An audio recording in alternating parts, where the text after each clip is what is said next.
Turabaramukije cane bene data bakunzi ba kino kiganiro igitondo gishasha. Amahoro y'Imana niyo tubipfurije ngo ashishikare kubana namwe mu byanyu no mu banyu.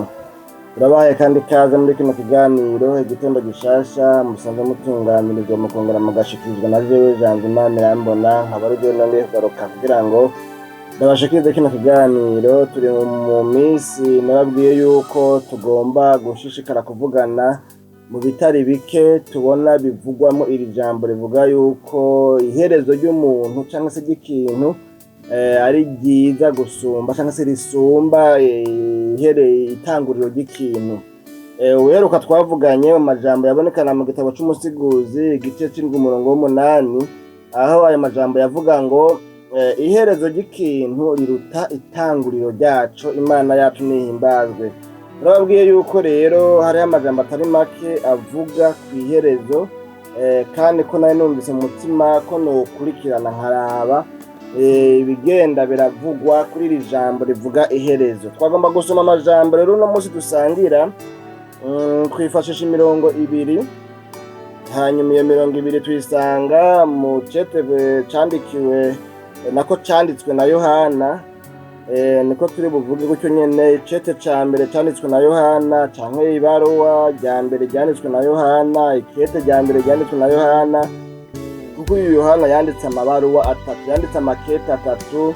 Kandi uyu Yohana ni wa wundi Yohana dusanga muri Bibiliya hari ahantu avuga ngo wa mwigishwa Yesu yakunda. Kandi uyu Yohana nyene niwe yanditse kiriya gitabo c'ubutumwa bwiza bwa Yesu Kristo uko bwanditswe na Yohana, dusanga muri vya bitabo bine bivuga ku bijyanye n'ubutumwa bwiza bwa Yesu Kristo, ibyabaye, ibyo Yesu yakoze akiri mu isi. Ni nawe kandi yitirirwa iki gitabo twita igitabo cy'ibyahishuriwe Yohana, dusanga mu mpera za Bibiliya, niko navuga na cyane cyane mu isezerano rishasha, nicyo gitabo cya nyuma tubona.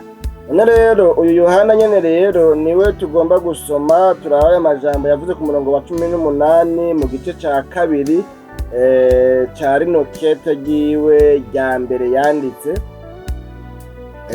aho yanditse avuga ngo imburi zivuga ivy'abiyita Kristo, bana bato, ubu ni igihe c'iherezo, kandi nk'uko mwumvise yuko antikristo azoza, n'ubu hamaze guseruka ba antikristo benshi. Nico gitumye tumenya ko ari igihe c'iherezo. Imana yacu nihimbazwe. Bene data bakunzi ba kino kiganiro igitondo gishasha, n'ano majambo tugomba kwifashisha, naho dufise undi murongo tuza gusoma mu kanya kari imbere. N'uyu murongo duhereyeko, umurongo tubwira ngo bana bato, ubu ni igihe c'iherezo. Ndonderamwo aya majambo navuga ngo ubu ni igihe c'iherezo.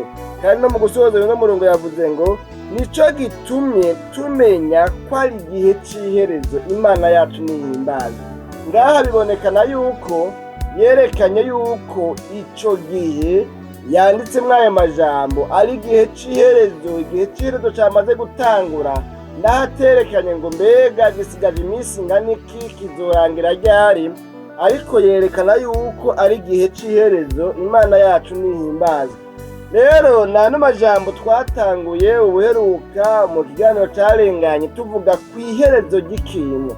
Baravuze yuko bidashoboka yuko tuvuga iherezo ry'umuntu atigeze agira itanguro cyangwa se itanguriro.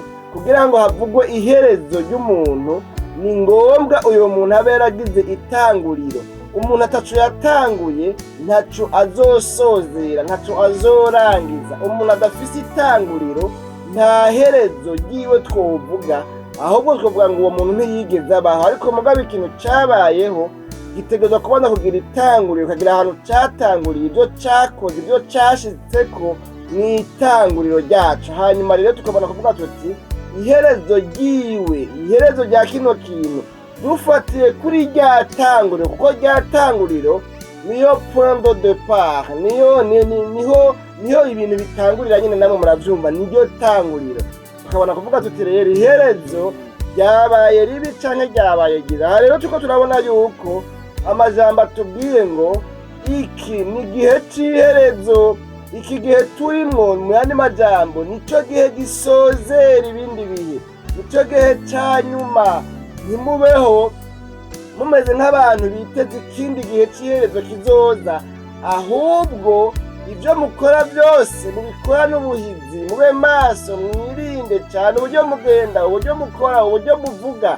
Ntimukore nk'abantu umengo baracafise ikindi gihe. Oyaye nahora nkunda kubona cyangwa se kumva mu minsi twari tukiri abanyeshure, ugasanga mu gice cya nyuma iyo umwarimu ariko arahanura abanyeshure biwe bibonekana ko bafise umwimbu muke, ntiyareke kubabwira yuko atayindi trimestre ihari, yarabereka yuko iki gice ari igice cya nyuma. Nimba hariho igihe umuntu akwiye kwiratrapa ni trimestre ya gatatu.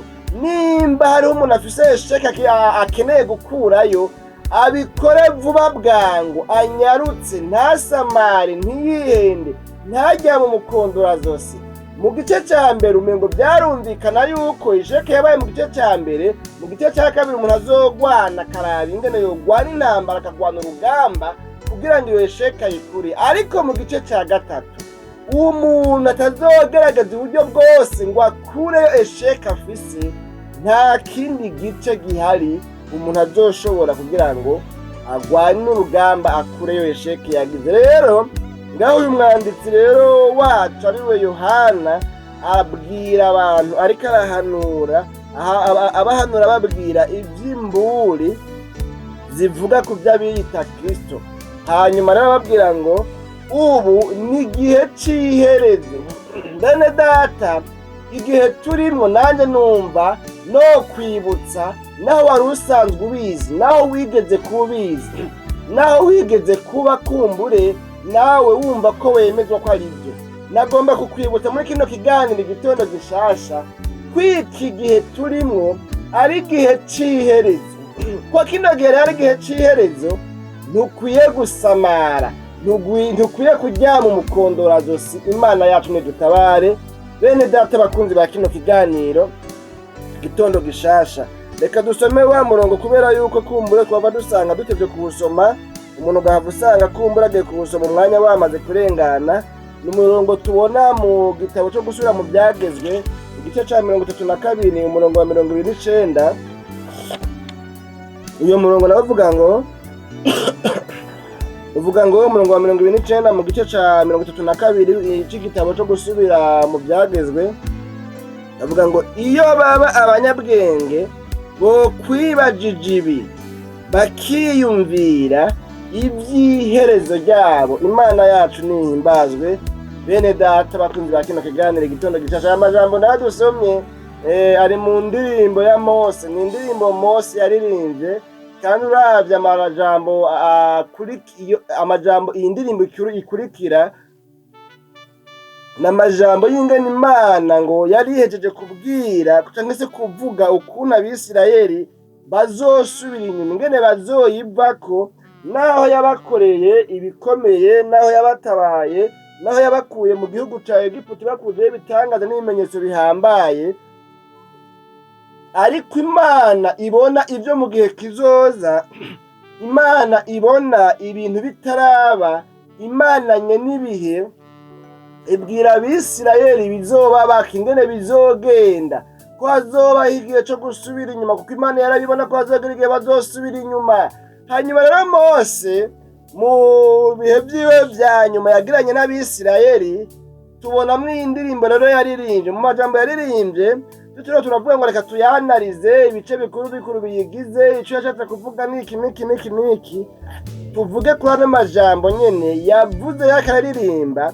Burya yaririmba ku Bisirayeli, yaririmba ku ihanga ry'Abisirayeli rihejeje cyangwa se rimaze igihe ribwiwe, ryaheruka kubwirwa yuko rizogera igihe rigasubira inyuma, rizogera igihe rikagwa. Imana yacu nidutabare. Rero muri ino ndirimbo Mose aririmbamwo amajambo yerekana yuko Abisirayeli bagereranwa n'ihanga ry'abantu ataco bazi, kandi yuko rigereranwa n'abantu mengo nta bwenge buri muri bo.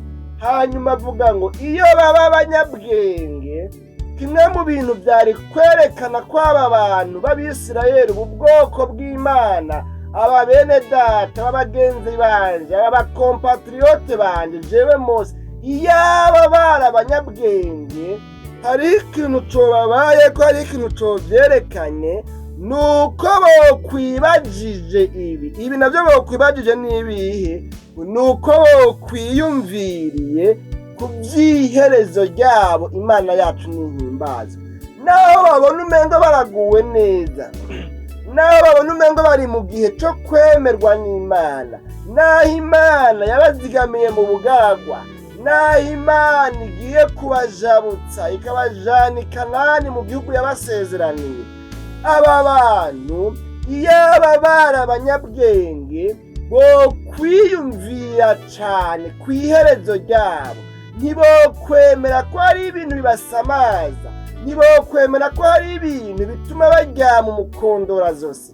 Aba bantu ntibosamajwe n'ikindi kintu na kimwe, ahubwo bofokasinga ku iherezo ryabo, botumbereza ubwenge bwabo n'ibyiyumviro byabo ku iherezo ryabo. Ntibokwasama, ntibokina ku bugingo, ntibokwanjandwa ku buhiye.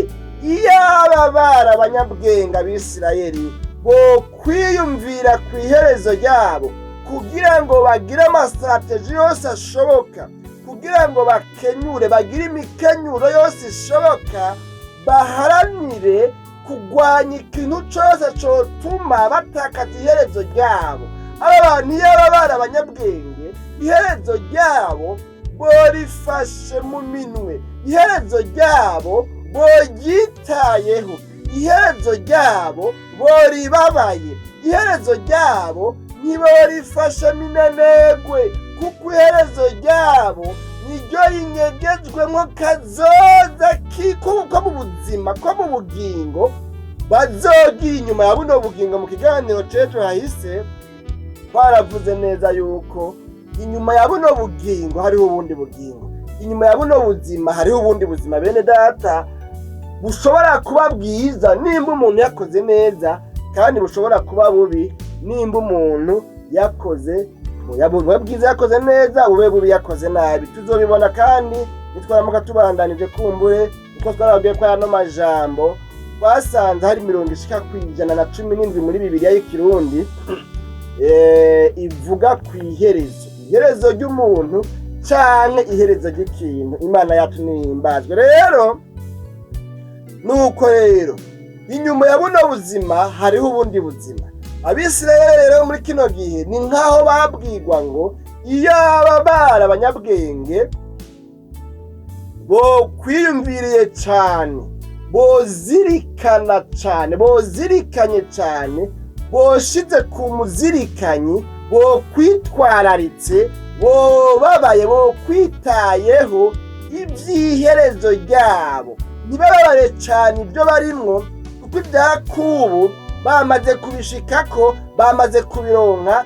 Nimba ari ibyo bariko bararondera bamaze kubironka, ariko iherezo ryabo riracasigaye hariya imbere, riracari iryo kugwanira, riracari iryo kurondera. Imana yacu nihimbazwe. Narababwiye mu kiganiro c'ubuheruka ingene hariho umumama, umudamu yitwa Anita, mu basenzi hariyo nakuriye mu Rugazi, misi yose mu masengesho, kuvuga ingene twasenga, ingene yari imeze cyangwa system ingene yari itunganije ico gihe, twarasenga nko mu masaha 8 kumbure cyangwa n'igihe byaje kwasangana nka saa 9, bakayegeza bakaduha kaye ko kuruhuka nk'isaha imwe cyangwa isaha imwe n'imizo cyangwa izibiri, bivanye n'ingene byabonetse ko abantu barushe n'ingoga. Dufata nk'ubu nimba barushe n'ingoga ukamworuhuka saa 9, mugabo saa 10 reveye ikabivuze. Rero ico gihe yamariwe wa mbere wo gutera ikorasi ivuga ngo nimuvyuke mwabasenzi mwe,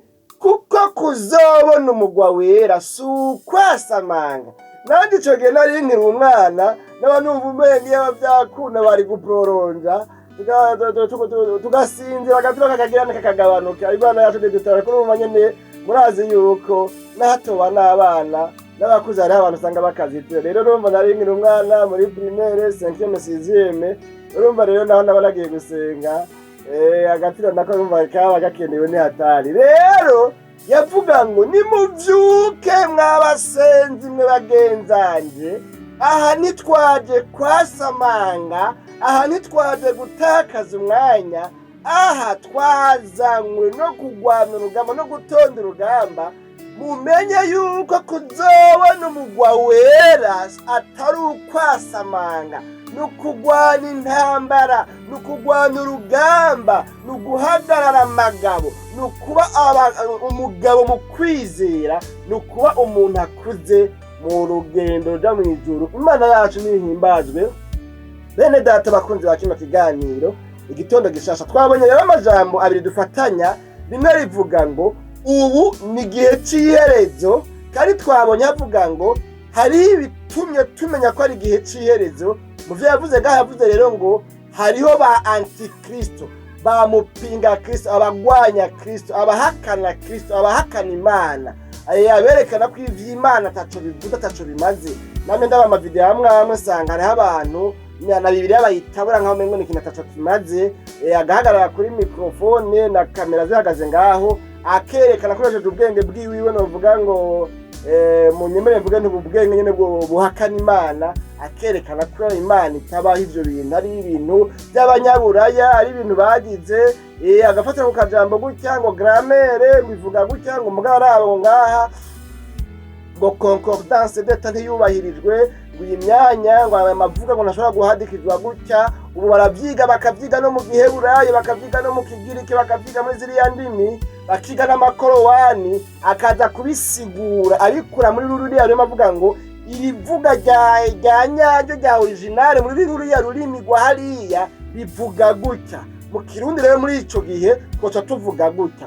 Tuvuze gutya rero, aho uyu muntu yavuze gutya yagize uku yagomba kwerekana, ugasanga nyene ni hatari. Turi mu gihe novuga ngo c'ubwenge bwinshi canke ubumenyi bwinshi, naho tubona yuko nabwo huzemwe n'ubuhakana Imana. Imana yacu nidutabare bene data.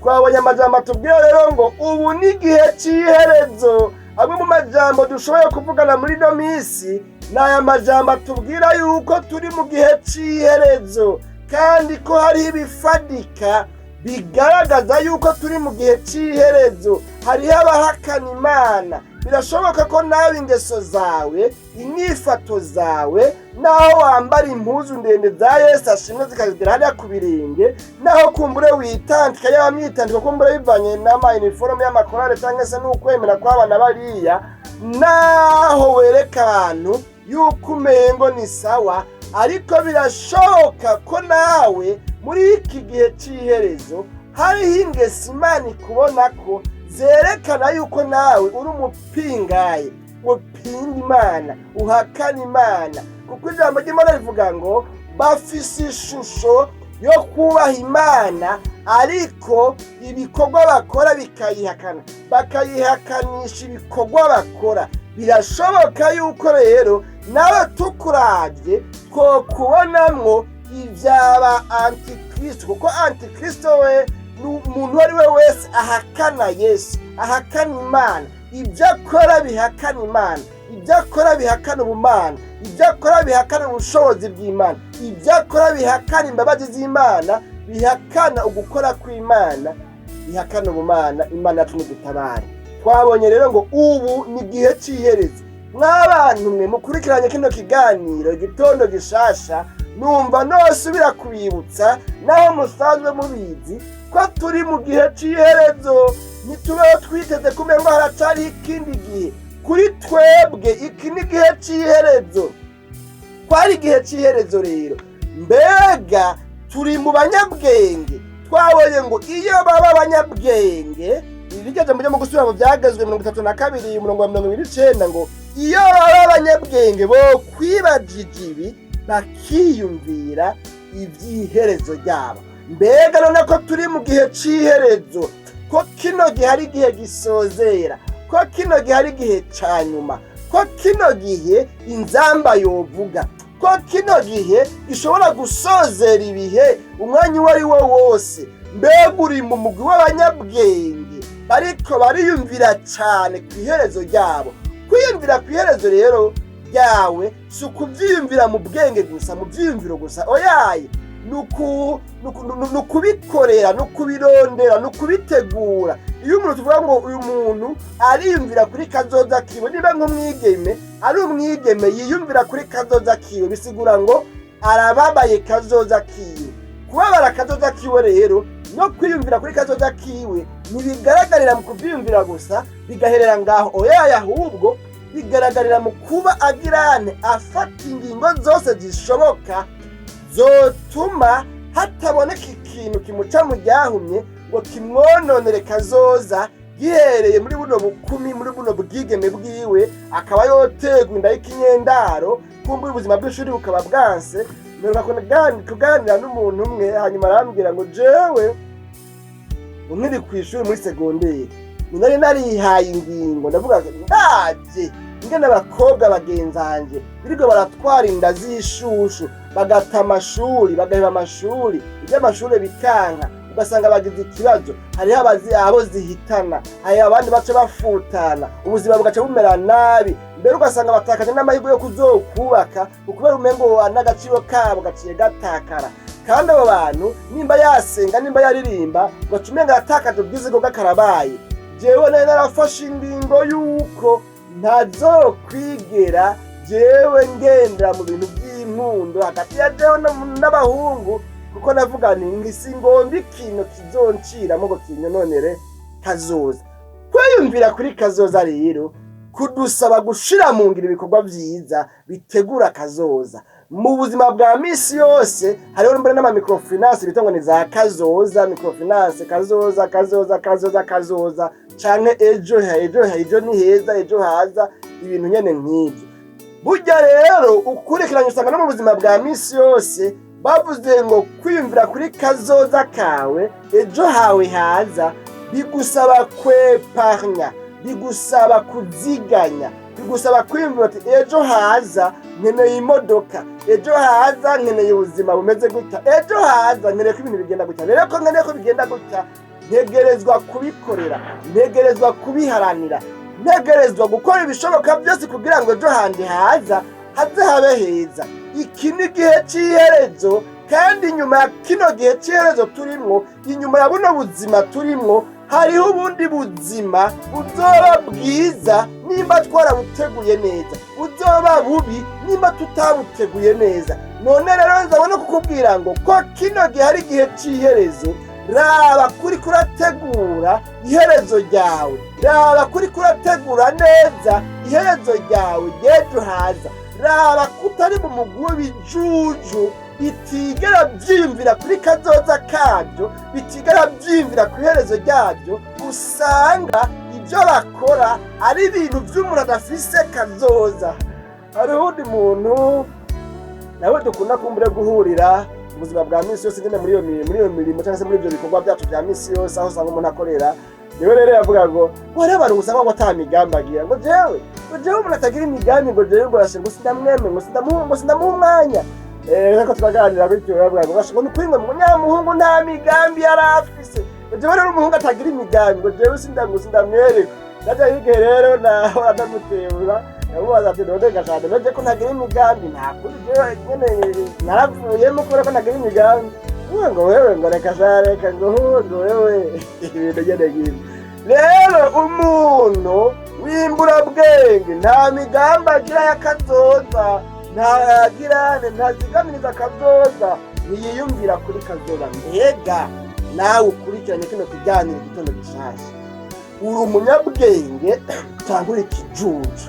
Erega niba utari kuriyumvira ku iherezo ryawe kandi turi mu gihe cy'iherezo, niba iyumvire rero nta kibabaje nko kuba turi mu gihe cy'iherezo ukaba ubyumvise kandi ukaba usanzwe ubizi, ariko mugabo ukaba ushishikara gukora ibibi, ukaba utari kurategura kazoza kawe keza ko muri rino herezo ryawe. Icyo kintu ni ikintu kitumvikana neza. Ingene umuntu azi yuko ari iminsi yiwe y'iherezo, mugabo akaba atari karategura ejo hiwe haza.